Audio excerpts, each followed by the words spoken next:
প্রস্তাবেন। মা হচ্ছে এমন একটি শব্দ, মাকে যদি আপনি দিল থেকে মা বলে ডাকতে পারেন, আপনার দিলটা আল্লাহ তাআলা ভরে দেয়, মনে প্রশান্তি আল্লাহ তাআলা দিয়ে দেয়। সুবহানাল্লাহ। মাকে কখনো এই কথা বলবেন না। মা যখন আপনাকে কোনো কথা বলে, মা যখন আপনাকে কোনো উপদেশ দেয়, আপনি মাকে কখনো বলবেন না তুমি তো কিছুই জানো না। মা কিছুই জানে না। আপনি যখন কোনো ভাষা শিখতেছিলেন না, কোনো কিচ্ছু বুঝতেন না, কোনো কিচ্ছু জানতেন না, তখন কিন্তু আপনার সেই মাই কিন্তু আপনাকে সমস্ত কিছু শিক্ষা দিয়েছেন।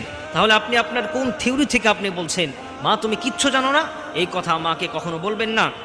নাম্বার 2, মা যদি কখনো আপনার কাছে কোনো কিছু বলে, কোনো কিছু আপনার কাছে কোনো কিছু দিচ্ছে, তখন আপনি সেই মাকে বলবেন না মা তুমি আমার জন্য কি করেছো?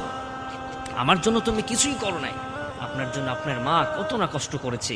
শীতের সময় আপনার মা আপনাকে আপনি পেশাব করে বিছানা ভিজিয়ে দিয়েছেন, আপনার মা আপনাকে সেই শীতের সময় বুকের উপরে রেখেছে।